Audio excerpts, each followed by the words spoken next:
Guess who's back? Welcome back. Back again. Oh, I was going Dre on that one, I think. Oh, I was going. I do this every time. Eminem.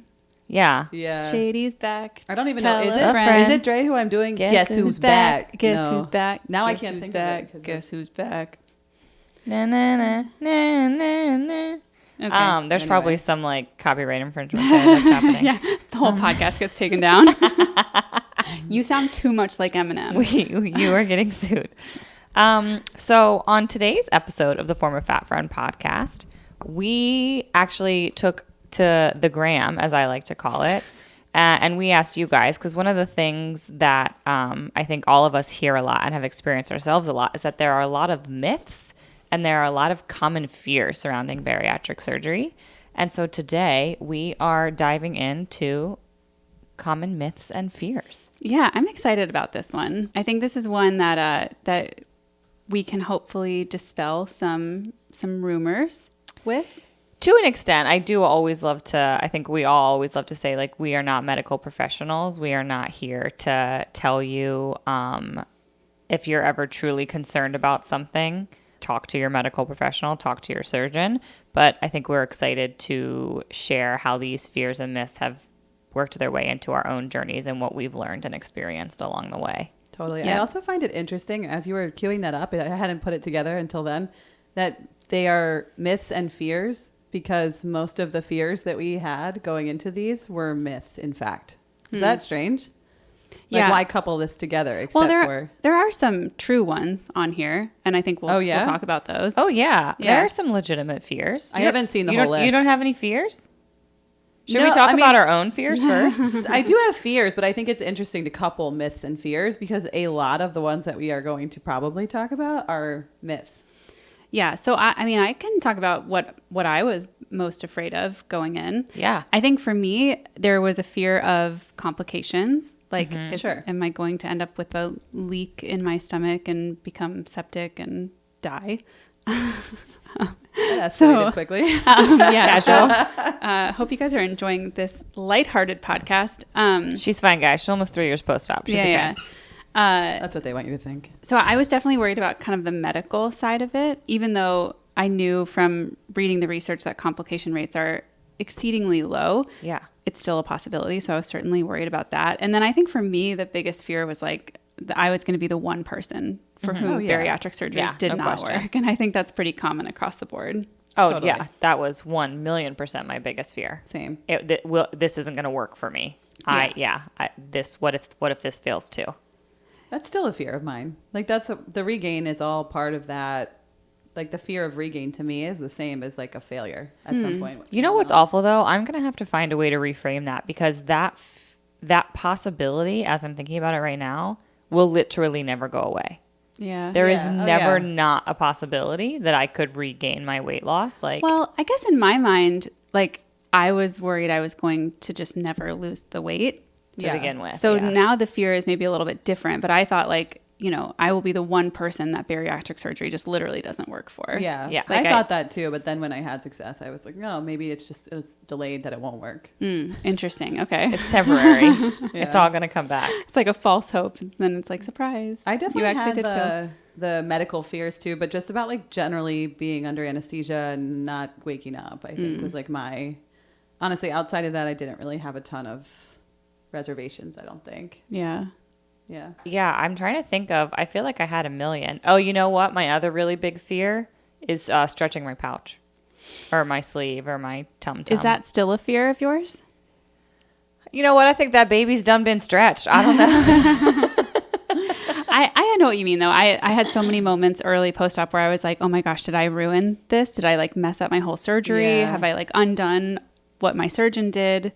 I think people feel that way. And I think what I have learned is like, it would be extremely difficult to stretch out your stomach anywhere close to the size that it started, especially when you're newly post-op. Like I think you'd have to eat Totally. large amounts of food And be in nonstop. pain. Yeah. I mean, here's the thing. You know, if I take a moment to check the facts, objectively, my portion sizes are much larger than they were newly post-op, which is normal. That's supposed to happen. Yep. And I also know for a fact that I still feel my restriction. And when I eat protein, I feel yeah. full a lot sooner than I would have like pre-surgery. Totally. So yeah, I think that's all normal stuff. Yeah, but I think for a lot of people in those early post-op days, it's like such an unknown. Like you have never experienced anything like this before, and like the feeling of eating is different. The feeling of being full is different. So you're constantly questioning, like, is this normal? Was what I'm feeling normal, or did I do something wrong? And you don't really have a good barometer to check that against because you've never done this before. And depending on who you are and what circles you're in, like for me, I didn't have anyone in my life to talk to about it outside of like medical professionals who assure me like everything's fine, everything's normal. And I'm like, well, what do you know? But like, you're just a doctor. Well, if it makes me feel any better, I did have someone in my mom, but every time she'd go, they're letting you have that already. Like it was not so long ago that would for stress her. me. I know, but like she was on liquids for like a month or two or whatever. And like I had cottage cheese, I remember. And she was like, they're letting you have cottage cheese. Like I had to wait 6 months for that, whatever it was. And I'm like, we can't talk about this anymore. This didn't make me feel better. But actually, she did give me the pro tip though to add pickle juice, which I still think there you is. go. I remember that. I still need to try Tip that. top. No, we were talking about pouch stretching. I remember I had my surgery November 3rd, so very newly after was Thanksgiving and Christmas. And I remember asking my surgeon, like, am I going to be able to have any Christmas food or any Thanksgiving food? And she was like, yeah, you'll be able to have turkey. You can have a couple bites of mashed potatoes. Like, you'll be all right. But we did a Friendsgiving with my friends in December. So I'm not that far post-op. And I have a gluten allergy. So most pies and things I can't have anyway. I had a gluten-free friend come to this Friendsgiving, and she made a homemade gluten-free pecan pie. And I was like, you B-word. Why is this here? And I remember being able to eat it and being and panicking. Like this didn't make me sick. So how far post-op were you? Like about a month? Yeah, now recalling it, I'm like, what was I thinking eating pecan pie? I was kind of thinking that too. No judgment. We did but deviled eggs. We were like, I think my sister and I were like, I was like maybe 5 weeks or 6 weeks post-op. And my sister was like maybe, I don't know, 3 or something. But she was able to progress a lot faster than me. And at Easter, we made like 40 deviled eggs. Why?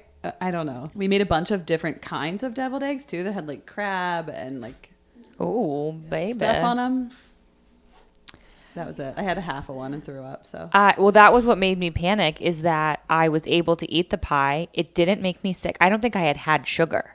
And then when I was able to eat it, and I ate more than I am proud of, and nothing bad happened. It was like, how was I able to do that? Something is wrong, and I have ruined everything. yeah. yeah, I think I think the kind of the unknown of like what's okay, what's not okay is where a lot of that fear comes from. Did you guys worry about what you would look like? I worried I wouldn't lose all the weight that I wanted to lose. Right. But like if you did, what would you look like? Is that scary? No. I wondered that a little bit. You were worried you wouldn't Interesting. look good smaller? I just worried like, what if I lose all the weight and in my upper body and not in my legs at all? Or like, what if I lose it and my arms are still so big? Or like, I just didn't know how it would work. Like you start losing weight, or I don't know. I probably should have worried about what my boobs would look like. I didn't. That kind of segues into a good common fear, which is the fear of loose skin. Yeah. Oof. It's a big one. Is it a real one? It's it's a real thing. Yeah. It's a real thing, but I think I don't think it's something to be afraid of. And I don't say that to invalidate anybody's fear if that's something you're worried about. I think I went in, I knew I was going to have loose skin. right. I knew what I was dealing with, and I even just from other people's social media accounts that I followed like pre-op, and just knowing how much weight I had to lose, I had accepted that prior to, and that is definitely something that I personally recommend anyone going into bariatric surgery do, is come to terms with, you might have loose skin, and I promise you you'll prefer the loose skin over the excess weight. I also think it was way better than I thought it would be. Interesting. I had such a big tummy. I still do now, like compared to the rest of my body. My stomach is still bigger. That's just the way I'm built. And I thought that like the skin, like my belly hung down before, and I thought that that would like my skin would still do that, but it doesn't really anymore. Like if I'm really being picky about it, I can like definitely find a spot where my skin is like folded over, but it's really not present, I think, most of the time, and bothers me far less than I guess I didn't know that it would bother me a lot, but I definitely thought like, oh, I'm going to be one of those people that has like rashes underneath because my belly was so, I don't know, what is it, like an apron belly? It was like far down. And I look at pictures now, and I've had this conversation now with actually someone in our DMV group about like, but where did the skin go? And I'm like, I don't know. Like, cause she was also like, well, my tummy is so big and like hangs over. And I'm like, no. Like, let me show you a picture. Mine did too. And I don't know where it went. It's not like that skin. It does, even if it doesn't snap back all the way, at least in my case, it was not the same. It's not the same size as it was when I had so much fat in it. Yeah. I mean, I was a little delulu, and I thought like maybe I'll be that one person who like magically doesn't have any loose skin. And sadly that was not the case. But I think it's also really hard.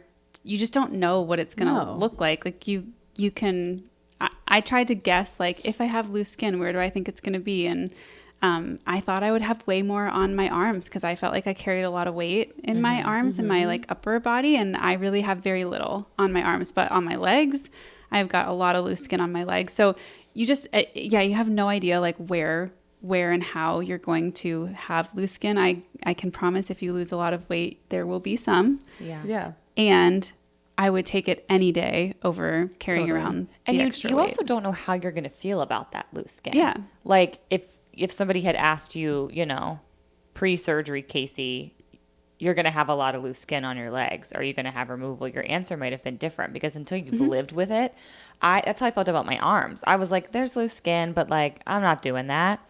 And the more tone that I've gotten in my arms, the more loose skin there is. And I'm like, yeah, no, I think I'm doing it. So really, like, until you live it, you just don't know how you're going to feel about it. Is my experience. Yeah. Well, so you were the you thought you were going to be the one person to not have loose skin.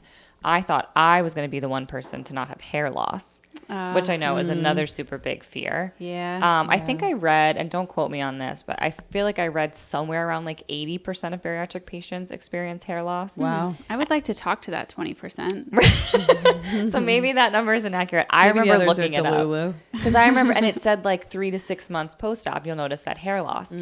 And mine came, I was like 4 months in and I was still going strong. And I was like, maybe I'm the 20%. Like maybe it's not going to be me. It's not going to be me. It was me. Yeah, it was all of us, right? Yeah.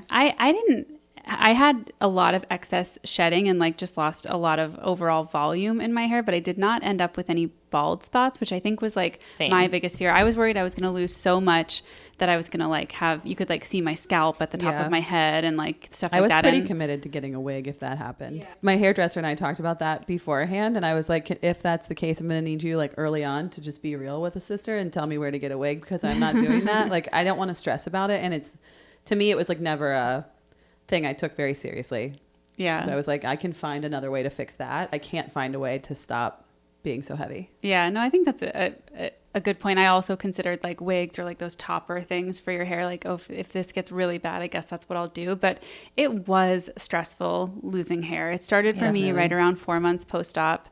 And it was just like every time I took a shower, so much hair came out. And every time I brushed my hair, it was just like, and you feel like you're going to be bald because it feels so much is coming out all the time.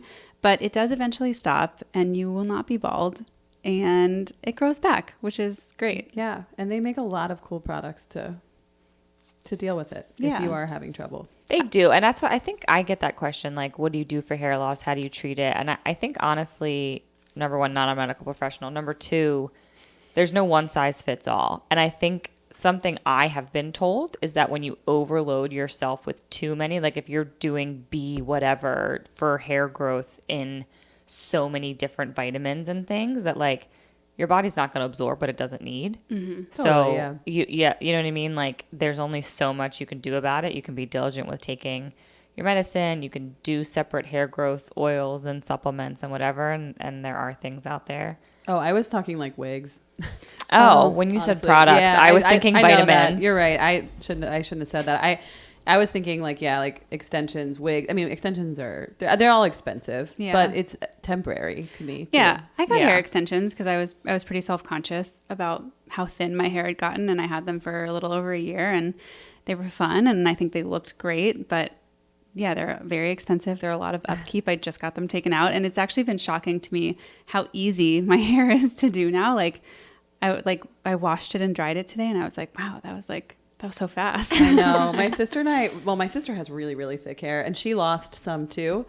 Actually, I think she said the other day she's still losing. She's about probably about a year and a half. I mean, she's about 3 weeks behind me, so she's almost a year and a half post-op. She's still losing hair. She's still losing hair, but she had like literally all 3 of our hair combined to begin with. It's like it was a massacre. So it was unfair, but like also she had like, we called her Medusa in middle school and stuff. So she always had this like giant hair. Anyway, we would compete with like how long it took us to shower. We'd be like shower to hair dried in 30 minutes because like we had never in our lives been able to get ready in less than an hour because it would take like 45 minutes to an hour to dry our hair before. Now, nothing. Yeah. It is very quick. Yeah, I have thin hair. I just always had a lot of it. And now I've definitely lost the volume for sure. And I even I got sad today because I put my hair up in a bun and it's just this like tiny little like bump now. And it used to be this like very thick plop on my head. Well, I do want to say, I feel like, I don't know, like if I were to see either of you and I did not know that you had weight loss surgery, I would never look at your hair and think, wow, that girl has thin hair. It looks you might think she's a lot of like 3-inch flyaways on my end. But honestly, like both of your hair looks normal. So I think for you individually, it is difficult to deal with because it's a change for you, but it's not for most people. It's not going to be the kind of hair loss that other people see. And they're like, wow, that's such thin hair. Yeah. My hairdresser also, I objectively went in and was like, I know I've lost a ton of hair. And she was like, okay. She's like the sweetest person in the world. So she's like grabbing up a ponytail in the back, which is like the saddest way to evaluate the density of your hair. And she's like, okay, I could say as your hairstylist, we're definitely experiencing like a little bit of a loss of density here. And I'm like, you could just say it. Like, it's all falling out, Sarah. It's all gone. Like, I have eyes. But she said the same thing. She's like, I don't think I would ever think that about you if I saw you, that you had thin hair. But I know that what it felt like before, and it definitely does not feel like that now. I can agree. And I'm like, okay, thank you. Yeah. And now we do like the hair dryer thing where she's like, we'll pull my hair out and then dry it so you can down so I can see like all the strands that are like 3 inches away from my head that are just like a full bob. That's amazing. I'm going to need a picture of that next time. Yeah, I posted one. I'll share one with you guys at some point. Okay. Any other physical ones? Physical ones. Like there were a lot of fears about complications, fears about like gallbladder and things like that. And I will say, I know like my surgeon, if you have a gallbladder when you go in for bariatric surgery, she takes it out. Rapid weight loss can cause gallstones. So that is a real thing that can happen. Oh, for sure. It does happen. I still have my gallbladder. Never had any issues. I think it's interesting that your surgeon just automatically takes it out. I guess it doesn't do anything. So you don't need it. Yeah. I guess my assumption is the risk is high enough that she's like, let's just not have to worry about going back in and doing this again. So I think as far as the medical complications go, we are not the right people to speak on those. There are, with any surgery, there's risks, and bariatric surgery is no exception. And you can certainly Google what the potential complications are. But I think what I do know is that the rates of complications are pretty low. You should talk with your doctor if you have any risk factors for those things. Like make sure you know that going in. But generally, it is considered a relatively safe surgery. There's one that I remember coming in today that I wanted to talk about because this person said the fear that they had was that because this was an elective surgery, they would have to carry the struggles on their own. And I thought that was really, that made me so sad. And this is not like definitive, but in my mind, I just wanted to say, I do not perceive bariatric surgery to be an elective surgery. It's a life-saving medical surgery. I can understand what they're saying though. It's like if something goes wrong and you need help, someone else might be like, well, you chose this. My sister was one of those people. She not in a negative, good or bad, but she she did consider this elective. She was like, well, you're choosing to do it. And it's like, sure, but I guess I don't quantify it and like classify it in the same way as like getting a butt lift or like a BBL, not like a loose skin butt lift, like a BBL or, you know, something. It's not a cosmetic procedure. It's a... Yeah, and I think it's a tough one because I think people who have never struggled with their weight often see bariatric surgery and any skin removal surgery that might follow as like, they only see the physical change, right? Yeah. So they see you doing it for the physical change.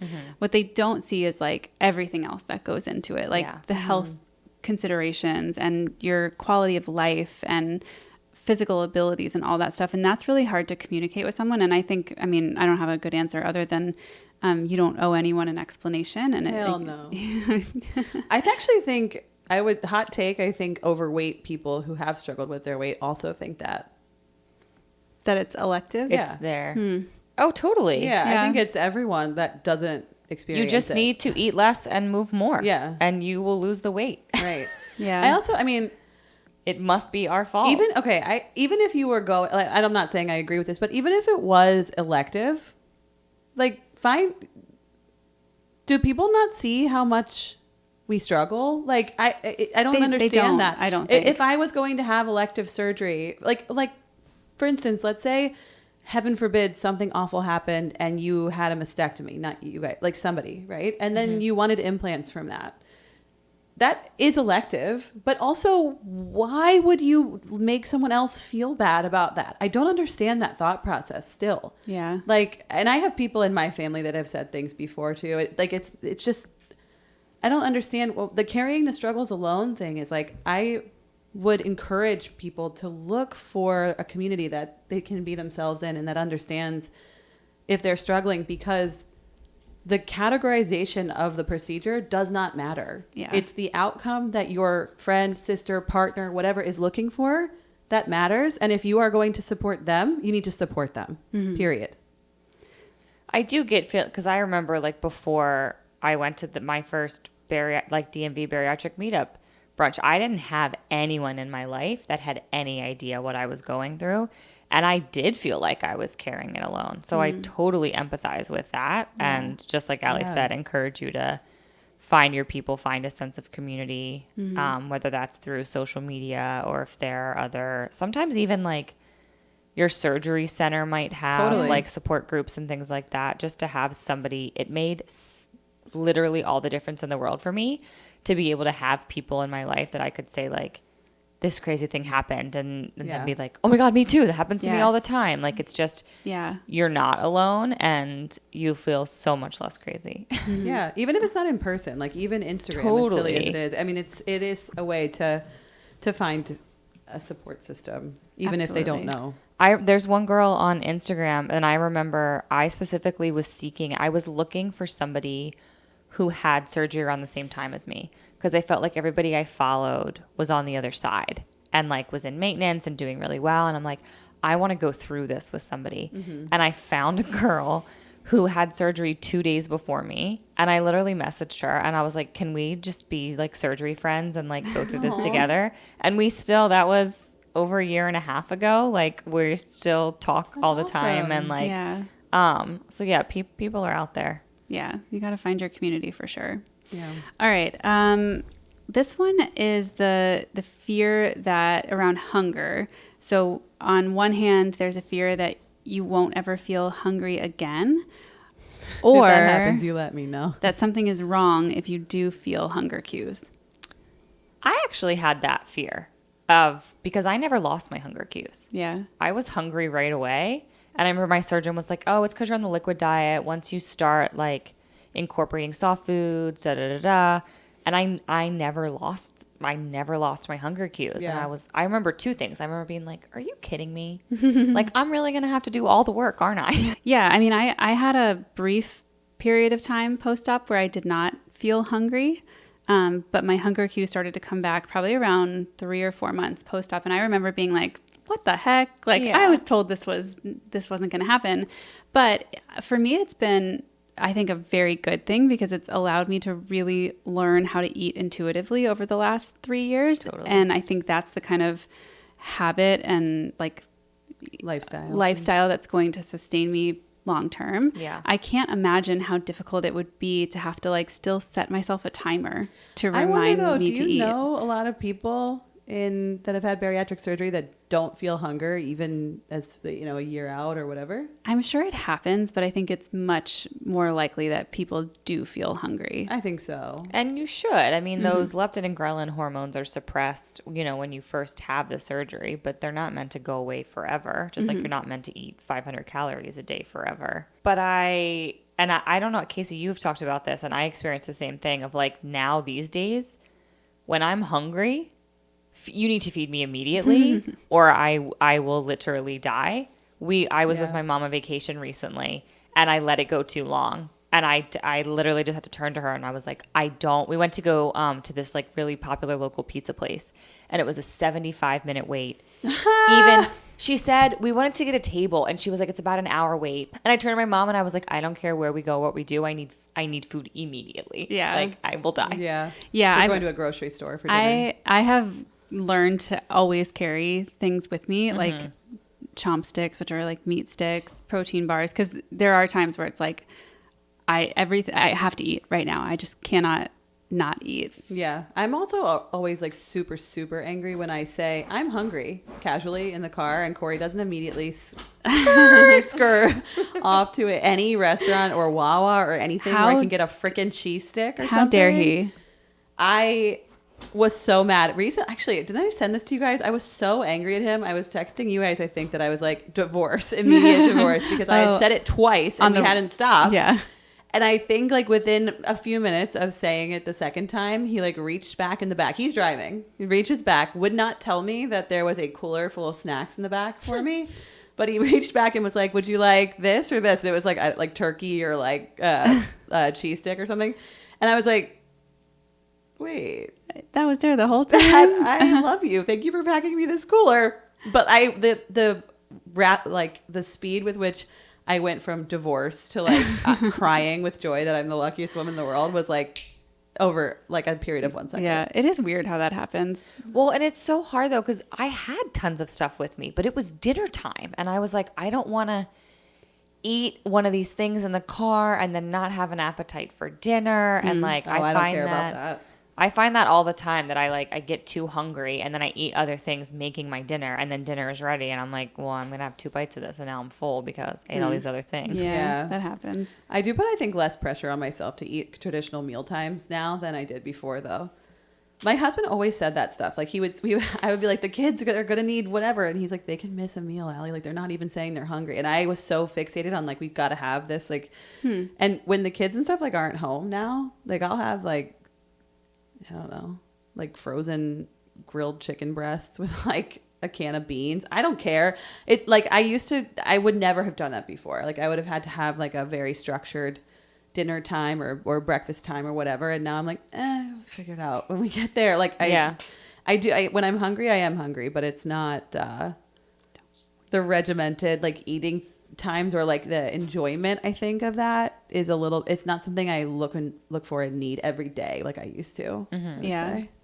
Yeah, I think I go through phases where I'm like, sometimes I'm like, why do I have to figure out what to eat? Yeah. What do people eat? Yeah, what do people eat every day? I'm just Googling. So many decisions to make. And then other times I like really want certain things and I love food and yeah. Totally. Were there any foods that you were worried you would not be able to have again? Yes, I remember thinking, so Insomnia Cookies made these cookie sandwiches with like buttercream icing in between two cookies. And it was like my favorite treat of all time. And I can very much remember going before my surgery and getting one and being like, this is the last time I'm going to ever eat this.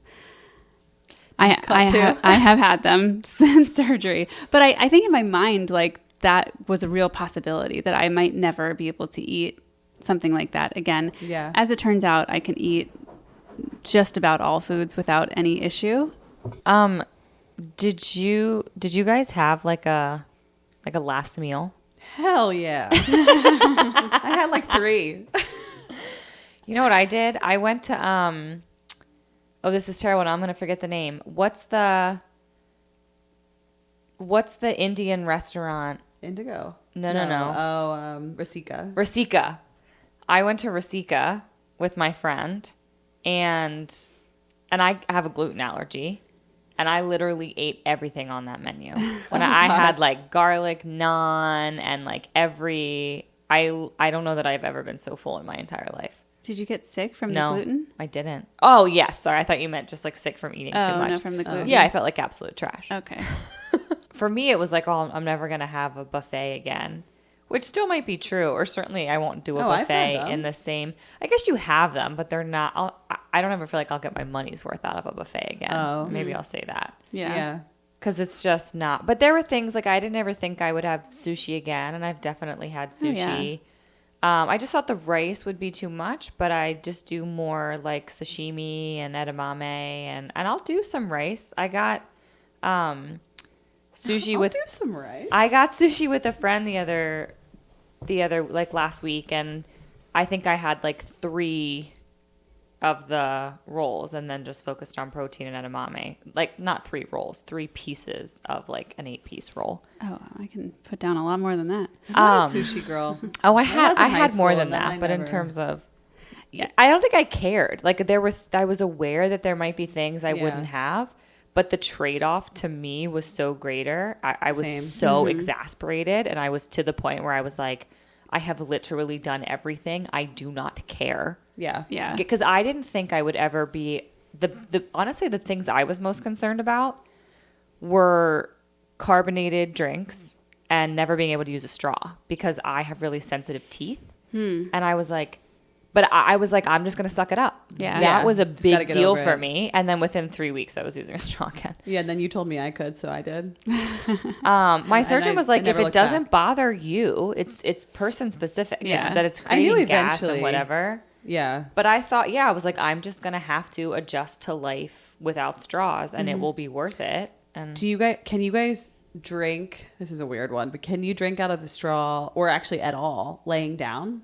Or at all, like in that position? Like you're laying on the beach without a chair, you're on the sand, and you just want to like lift your head up and get a drink. Can you do that? I don't know that I've tried. Yeah, I don't think I've That tried. makes me feel like I am going to explode with vomit. Really? Yeah. I Yes. can't drink or eat and then lay down. And I remember my first dietitian telling me, like, whenever you consume, I need you to stay upright for 2 hours. Interesting. Oh, And I remember wow. the first time it was on the boat. Well, what do you do at bedtime? I What time ate- do you eat dinner?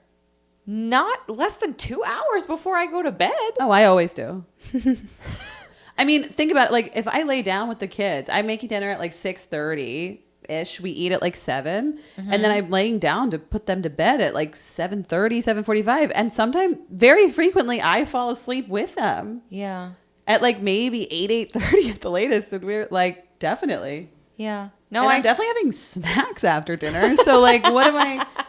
Are you guys kidding me? Don't snack? Never mind. I had This a is hard my time with that when I was more newly post-op. I couldn't eat close to going to bed because I dealt with some acid reflux. Yeah. That's gone away, so I'm fine now. But it was definitely a thing. Like if I ate too close to bedtime, that would be an issue. I had That's true. crazy burps all the time. And I remember being like, oh my God, when are these going to go away? And I can't even tell you now when they did. Now I Yeah. only get burps if like I eat too much. Yeah. Wait, I forgot because of the sleeve too. That's also probably part of the not laying down, could be, right? yeah. 'Cause you're don't I know. think prone to so. acid. But I feel like I remember eating food on the boat and then laying down to tan and being like, and turning to my mom and being like, oh, this is why she told me I had to stay upright for 2 hours. Like I couldn't I don't do know that I it. feel comfortable when I do it, but I definitely cannot. And I can eat and drink at the same time. I'm not sure if that's popular, or I should say it. And when I'm trying to like really make sure that I'm being focused and feel restriction, I don't, or I try not to.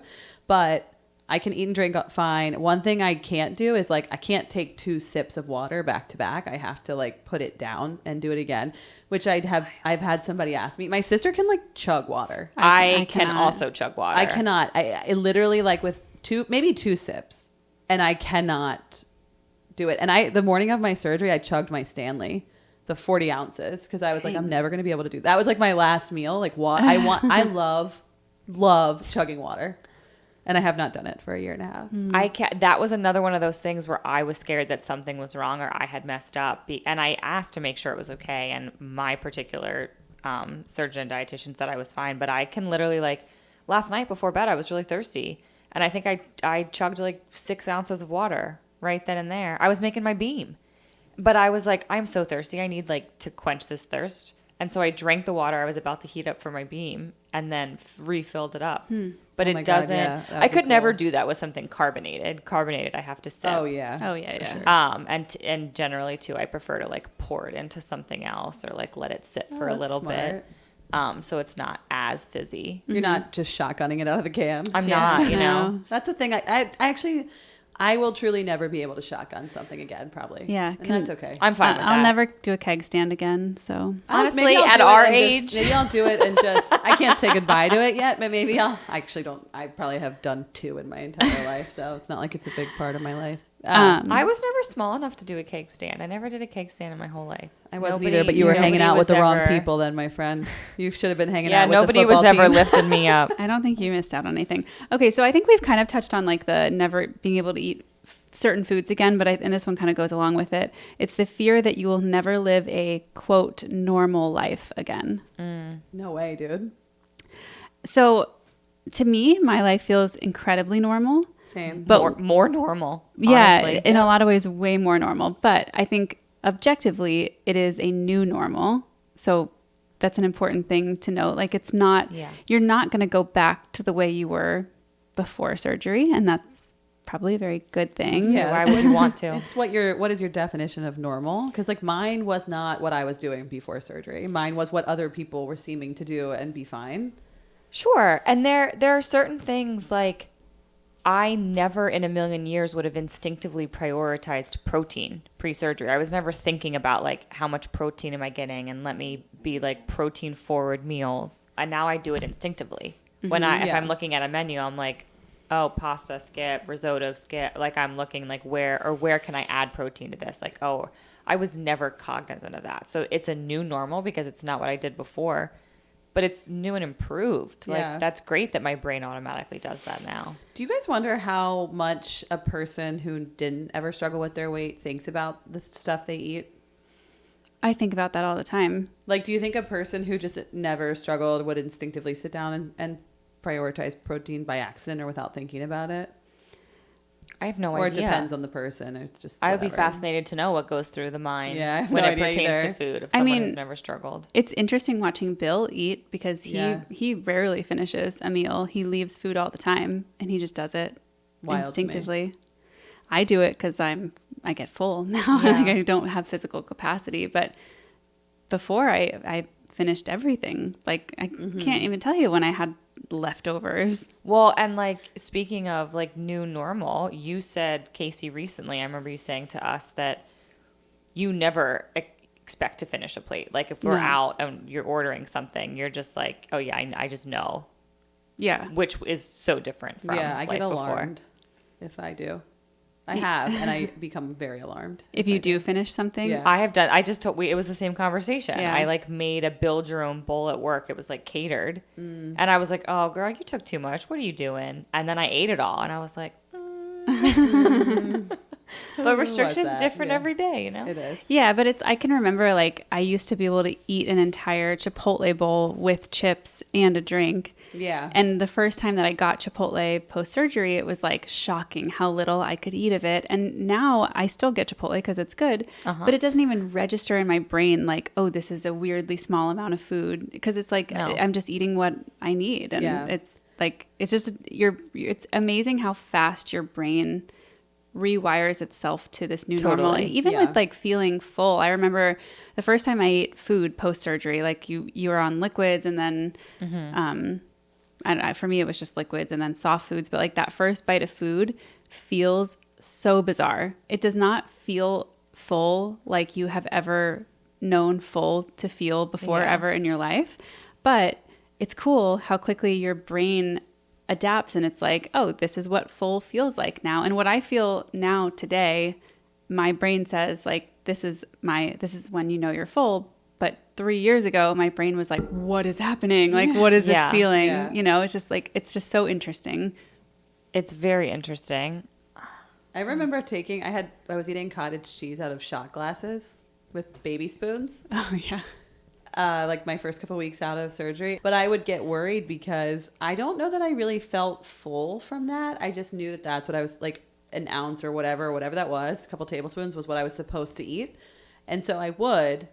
Now, like I joke about it, there are times I can like really still put some volume away. But I'll get like, to your point, Kasey, like I'll get the Chipotle kids meals and I'll get one too.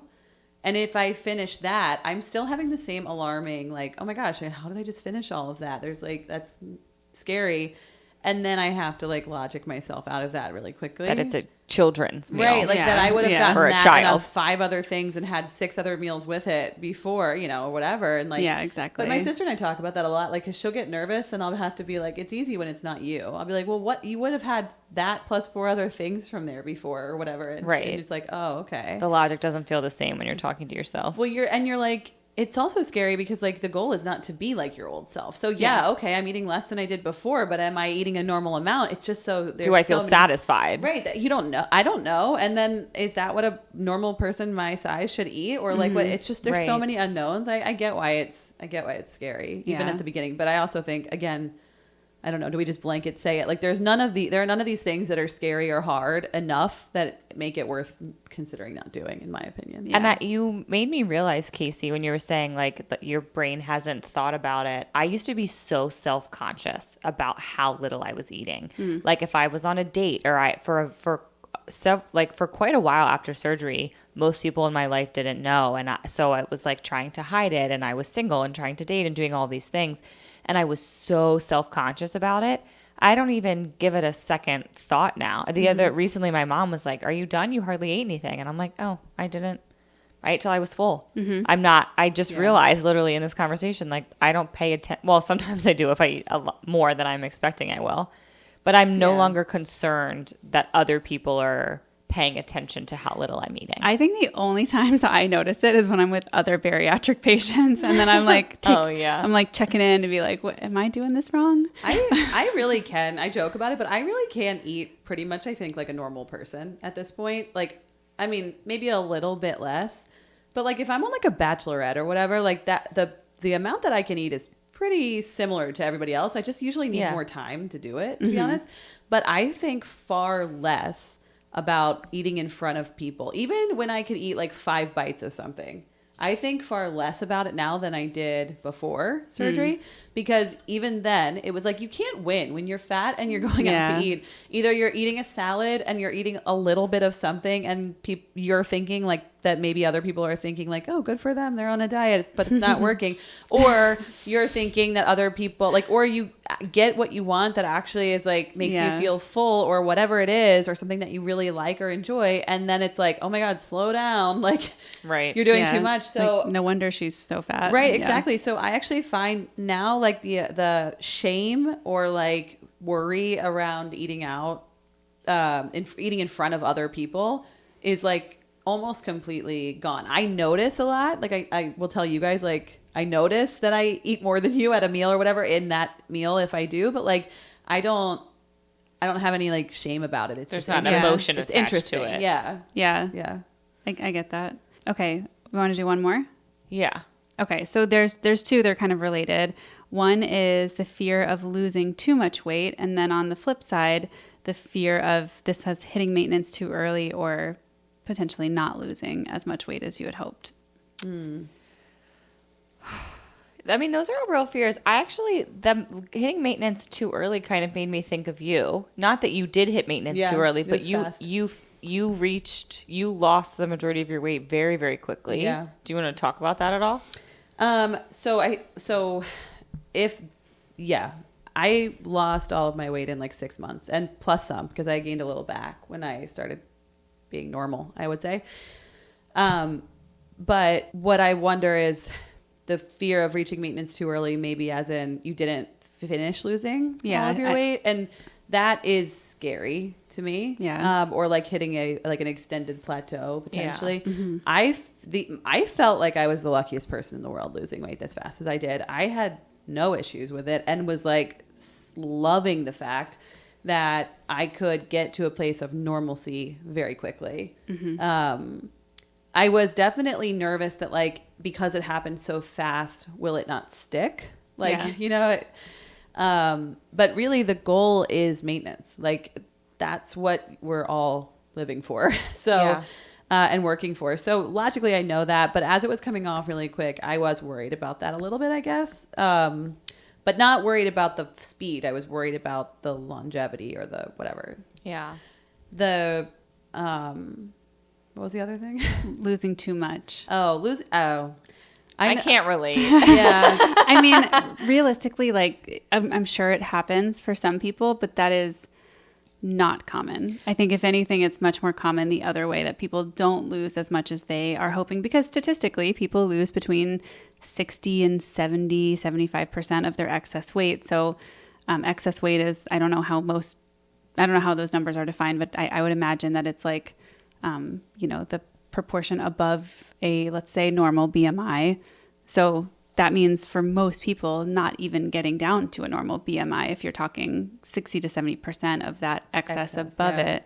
And I think most people probably go into surgery wanting to lose a lot more than 60 to 70% of their excess weight, and they may not. And like, we have talked about this before, but like, that doesn't make it not worthwhile. And it's that 60 to 70% excess weight loss is like completely life-changing. I get the fear. I so get the fear, because I have said in real life, I have said on this podcast that I would have felt like a failure if I did not hit my goal. So I get it. Like when I tell you I get it, I truly, deeply in my soul, I get it. And at the end of the day, the longer I've lived in this newer sized body and realized that, yes, even if it's, the tail end of that weight loss doesn't come, I am so much better off than I was before. And there is so much to be proud of, and there's so much success to measure there. Yeah. I also think like on the fear of not getting to your goal, I felt really great at 210 pounds or 200 pounds. I felt when I crossed over 200 pounds, there was not a single person on this planet who could have told me I wasn't a model. I'm not joking.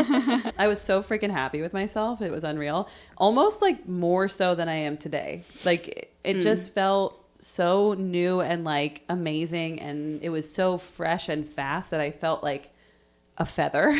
And so I think there are wins throughout the process personally, but the fear of losing too much weight never occurred to me, because I was just so hung up on the fact that it just probably wouldn't work for me, like that I would just be fat forever anyway. Yeah. And I would also say, like, I think one of the really great things that's, I think, newer in our bariatric community is the acknowledgement that bariatric surgery may not be the end of the road for treating obesity. Totally, and so yeah.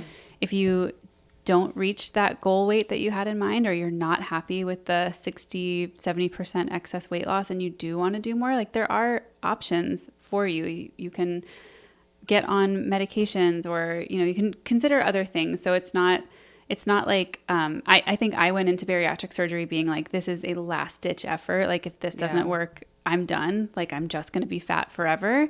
And I don't think that's true at all. Not anymore, but at the time I can see, even when I had surgery, I had never heard of any other treatment except for like the many weight loss type things that you had told us about before. Yeah, there's a bariatric surgeon on Instagram who, I think he's out in California, and I'm pretty sure that he incorporates like GLP-1s for like most of his bariatric patients. Oh, wow. Which is really interesting. It's like part of the program, and it's not right away. It's like maybe 6 to 8 months post-op or something like that. But he starts them on GLP-1s. And I think it's a fascinating concept, because obesity is a chronic disease, and it just requires treatment. And so, anyway, I guess I would say, like, don't discount the weight loss that you've had if you're feeling like you didn't get to that, whatever number you had in your head goal, but also know that if you do truly feel like you need to lose more weight, like there are still other options out there for you. You're not stuck.